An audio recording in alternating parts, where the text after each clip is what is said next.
Okay, well, good Friday morning, New York Jet fans and NFL fans. It is November 25th, 2022, 7:54 a.m., and Week 12 of the NFL started yesterday. Before we go any further, happy Thanksgiving. Hope everybody had a great day with family and friends, and I hope everybody enjoyed the food as well as the three games that were slated yesterday. And I have to say, the NFL hit this one right on the head yesterday. Of course, Detroit and the Cowboys always host, but Buffalo Detroit probably before the season didn't look like a big time matchup. Didn't look like a game to be competitive. That game went down to the last play. Um, Buffalo winning, so Buffalo right now is in second place. Um, then you had the middle slate where a lot of the area here watched between Dallas fans and Giant fans, and that game was a little bit more less dramatic towards the end as the Cowboys beat the Giants, I think by two scores. And then the night game, and I'm going to be honest, I fell asleep uh, like with 11 minutes left in the fourth quarter. Um, I think it was right after the Vikings went up 33-26, and that's when it ended. Vikings won, so that helps the AFC East with the Jets. The standings right now, and again because of the two games that were played yesterday, you have Miami in first place. Right now, tentatively, Buffalo in second place. Um, and then the New England Patriots in third place because they have the tiebreaker over the Jets with the two games, and the Jets still in last place. They are 6-4, tied with New England. So those two games versus New England are tremendous, and that is a big advantage for the Patriots. Um,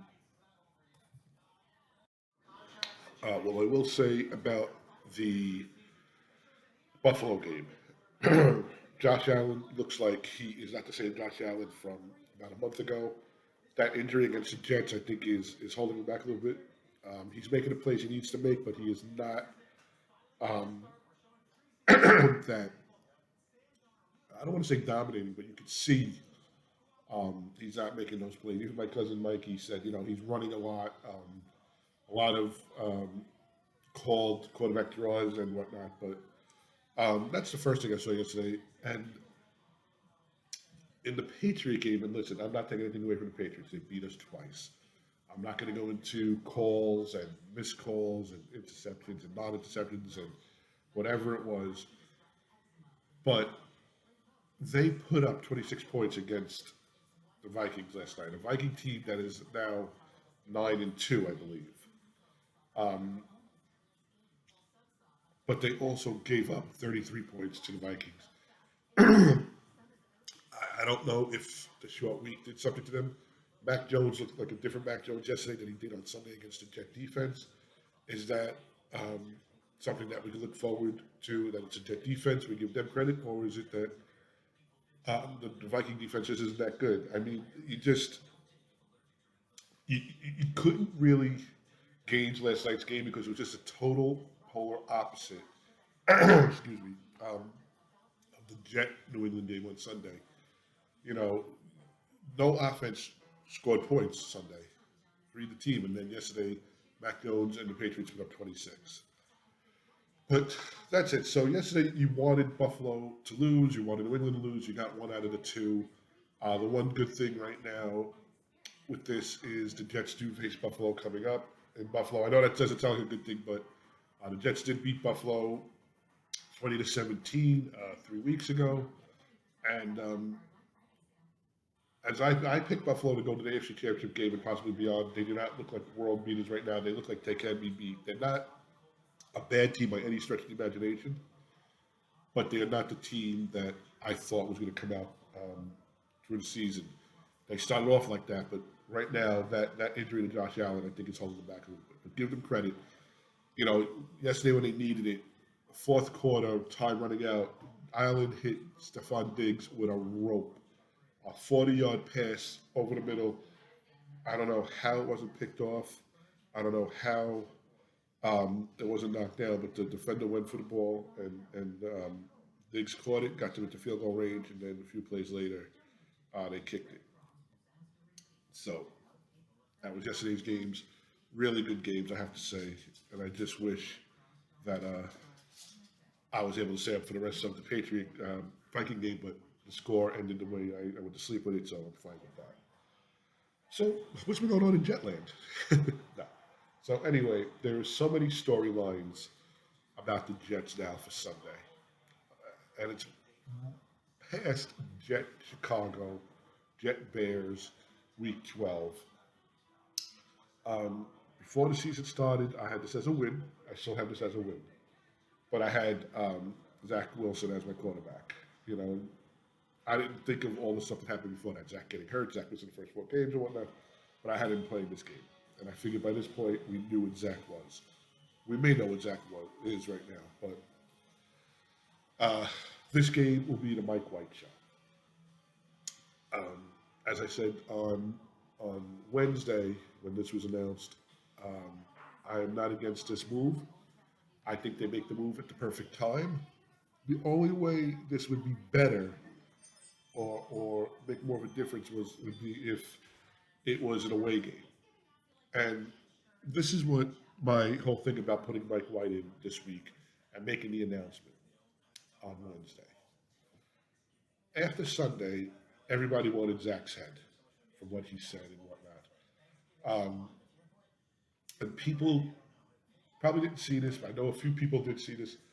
After he was at the podium, Zach, and made those statements on Sunday, or didn't make the statements, made lack of statements, he met with Bob Husen, who's the play-by-play caller for the Jets on the radio. And Husen was interviewing him, and Zach was still, it looked like he might have just came off the podium or whatnot, and still in his gear and the black on the eyes, and he basically said it was on him, and not so many words. I can't quote verbatim, but he did that. But that a lot of people didn't see that. That you had to watch the post game show on SNY. Nobody saw that. Whatever. It blew up to proportions that it was spoken about all over. Good Morning Football, Monday Night Football, locally, whatever. You would think that adults would handle this um, in a different way, but they don't. In a game where it's teamwork, where it's a brotherhood, um, there are times when you get shunned or you feel shunned. That could have happened in the locker room. You have a defense playing on a high caliber where Zach could have came out and just gave them all the um, props, all the love that he could, and he didn't. Um, he could have came out and said his wide receivers, did their jobs, but he didn't. I mean, it's this whole thing. But Zach did not do that. That could be his age. That could be his mentality. That could be Zach. I don't know. But if it was going to start splitting um, the team, the locker room, when you have a defense played on such a high caliber, and you have an offense that could put points on the board with when they execute, you have to do something. That's number one. Number two, I've been at games the last 2 years after Mike White had those two good games against the Titans, where a 3-and-out, where a pick, where they don't put points on the board, a couple of sacks, the chant for "We Mike" comes out of the crowd. Um, I've never played football or a sport. I don't know if the players hear that, but the stadium does turn on you. Salah kind of took care of this situation. And I'm not saying he did this to appease the fans. I think he did this to settle the club. And what I mean by that is now you don't have the short leash on Zach. You don't have the offense going out there going, oh, look, this guy didn't back us up. He's still getting another chance. And once he screws up, are they going to pull him? Are they going to leave him in? Is he entitled? Because he's the number 2 overall, are they going to, live and die with this guy? I think if it was 3-6, 3-7, 4-6. I think maybe they do live and die with him to see what he is. 6-4 in this division right now. You have this shot. Defense goes out there, does 2 or 3 3-and-outs, and I don't think Justin Fields is playing this game right now. I think he's questionable. So it's Trevor Simeon. So the Jet defense, you should have a field day if it's Trevor Simeon. They should also beat Justin Fields, but Justin Fields is a little bit more mobile. You go out there, you do 3-4 3-and-outs. You cause a turnover, and then your quarterback comes out and does put points on the board. You start to see um, cracks in the armor, kinks in the armor. So this is we're not going to tolerate it. Zach needs to reset. Zach needs to sit back and watch a game from the sideline. Zach needs to compose. And here comes Mike White. Um, I agree it should be Mike White, not Flacco. Um, Flacco 4 years ago, yes. Flacco 3 years ago, maybe. Flacco right now, who's 38 years old, not mobile, has the arm. I'm not going to say this on the arm, but listen, you know, let's see what Mike White can do. Last year he had some good games. Last year he had some bad games. It was time for this change. And then you don't have the fans turning on you either. So you have the atmosphere of the fans. And I have to say, the last 2 or 3 games, it's been a tremendous atmosphere. From the Miami game, it's a tremendous atmosphere. The only game I have to say where the players, the fans were really taken out of it was by the third quarter, fourth quarter of the opening day, and then the Bengal game. It just felt like you could not keep up with the Bengals or Lamar Jackson with the Ravens. But other than that, the fan base has been there and the atmosphere has been there. And Sunday's supposed to be a windy, it's not even supposed to be cold. I think it's supposed to be in the 50s, but a windy showers during the game day. Um, this is where your offensive line and your running backs will have to come up and take care of it. This is where you cause some turnovers on the defensive side of the ball. And so I don't know what kind of crowd you're going to have at this game.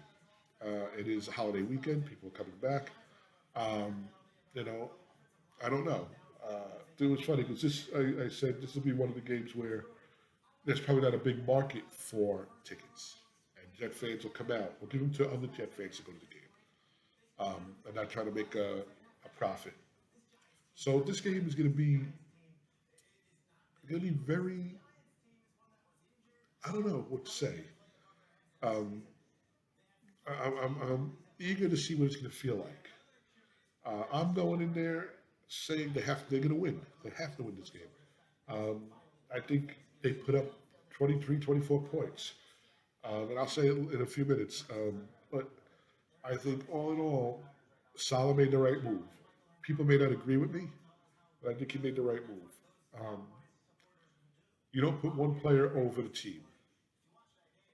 The big picture here is winning, continuing to win, postseason, and move on.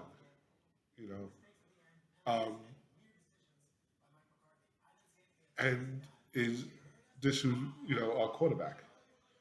Now there are so many scenarios, um, but let's just work on this week. I mean, you can look at so many scenarios that happen because it is a Jets, and they probably every scenario will happen. But you got to work on this week. I think the Bears are the 30th ranked pass defense. With the wind and the rain this week, I don't know how much passing they'll have Mike White do, but I'm sure they'll have some schemes of him. And Michael Floor has to put in a game plan where it's not just a quarterback dropping back and throwing passes. Earlier in the season, he had reverses with Garrett Wilson, reverses with Brees Hall, reverses with Braxton Berrios. I haven't heard those names. Corey Davis will be back, so there's another set of veteran hands in the wide receiver position. Elijah Moore, who I'll give him credit. Um, he came out pretty much and said we support, Zach and what have you. Nobody's happy. Winning will make everybody happy. From ownership all the way down to the fan base, winning will make everybody happy. Um, I have favorite players throughout the years. Um, Growing up, Mark Gastineau. I love Mark Gastineau. Um, you know, I was a huge um, Wayne Corbett fan.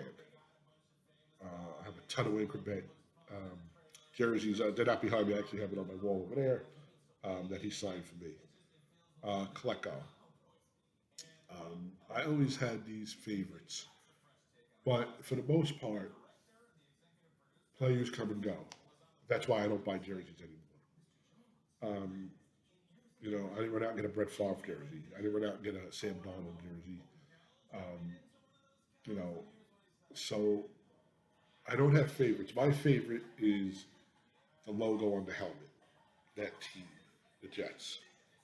So if Mike White comes in and is lights out, good for Mike White, good for the Jets. If Mike White stinks and Zach comes back in a week or two and is lights out, good for the Jets. Um, if we do not pull this together for the rest of the season, then I'll be upset. And not because it's, you know, Zach may be gone, and not because Mike White may be gone, and not you know, because of the success or lack thereof for the team. Not anything about the the player, the stats. Yeah, it'd be great to have a player to put up stats. To have a Barry Sanders or to have a Steve Young or a Joe Montana or Pat Mahomes, whatever. The Jets never have and probably never will have a player of um, that stature. I just want to win, and the fan base wants to win. So if you were to tell me at the end of the season they made a mistake on Zach and they're going after Jimmy Garoppolo and Jimmy G becomes our quarterback, I'll be happy. Not because I like Jimmy G, but because I think that piece of the puzzle will make this team better. If you were to tell me that Zach turns things around and Zach um, gets his head in the game and his physical ability in the game, then yes, I'll take that as well. So we have a few games this week. Um, I want to go through. I didn't put the board up. I'm just going to go through them quickly. So basically, every AFC game really means something. So you have in Jacksonville playing the Ravens. The Ravens are in first place in their division. Um, they already beat the Jets. To my opinion, is let the Ravens just keep winning and win the division. I don't want to get into a head-to-head with them, and I think the Ravens do win. Um, the Ravens are favored by 3.5, and I think that they cover that easily. Uh, Denver is at Carolina. Our old friend Sam Donald will be starting for the Panthers.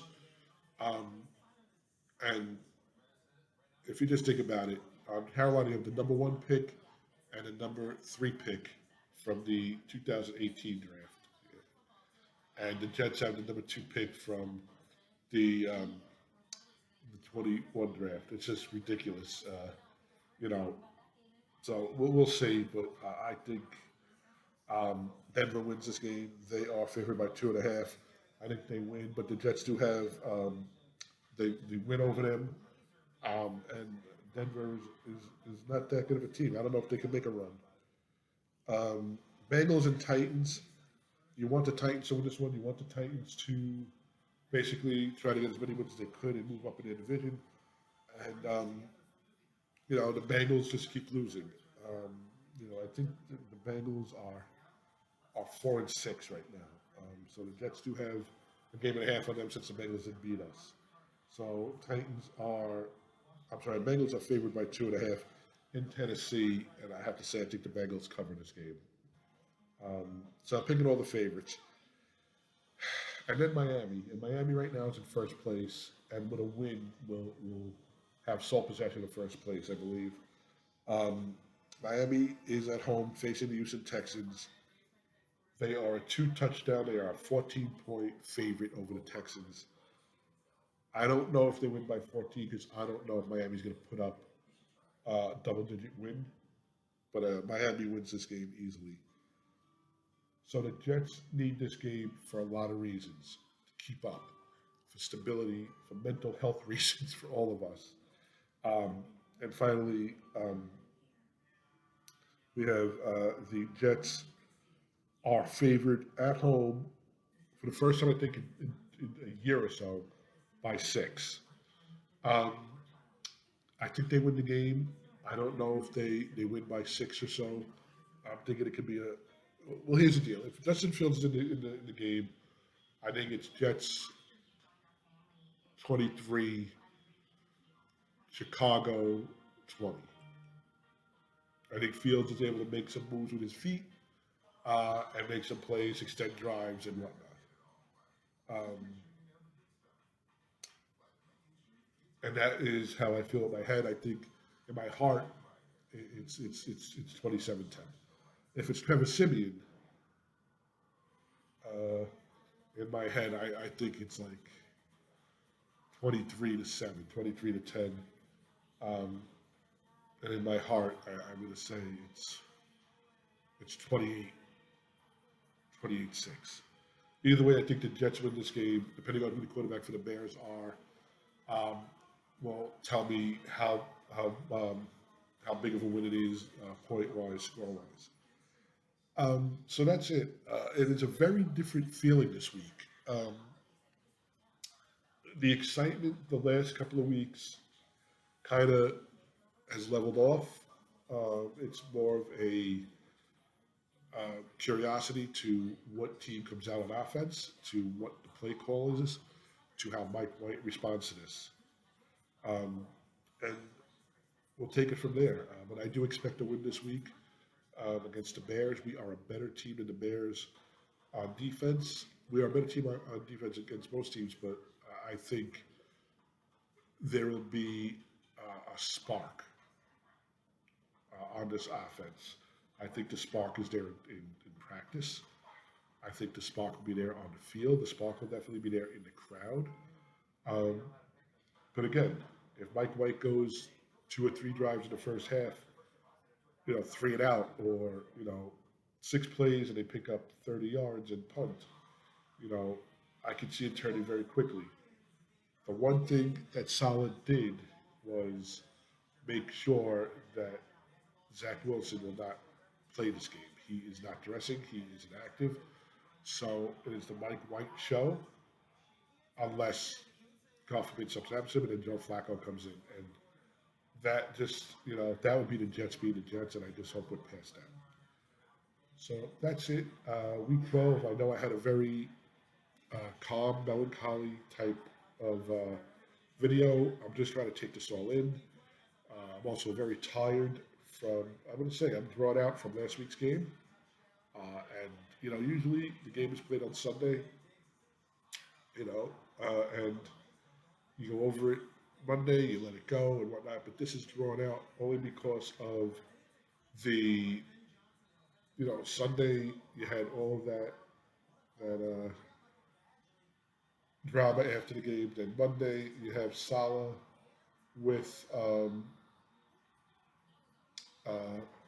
having the press conference at 6 o'clock, like 2 hours later, saying that nobody's been named starter for Sunday. And then Tuesday there's no press conference at all. Then Wednesday in the morning they announced that Zach will be inactive. And then the presser in the afternoon, he names Mike White. And then it's just been a long week. Like this Patriot game, and all the games. I would say 24 hours. They have 24-hour victory Monday. They have 24-hour. If you lose, this has been going on since that punt return got brought back. So it's been long. It's been drawn out. But anyway, I hope everybody's enjoying their long weekend. If you're in retail, you know, have a good time working. Be safe. Um, if you're home, enjoy yourselves. I know a lot of people put up their Christmas decorations today. Right here in the Northeast, it's rainy and dreary today, but it's supposed to be a mild day as far as temperatures. Um, and then you get, about 48, about 52 hours, before kickoff. 52 hours from now, we'll be watching MetLife Stadium and Mike White. and a chance for the Jets to move up in the rank, and you can't enter anything better than that. You could, but right now this is where we are. We are the takeoff. Like this video, subscribe to this video, share this video, send us your input, send us your feedback.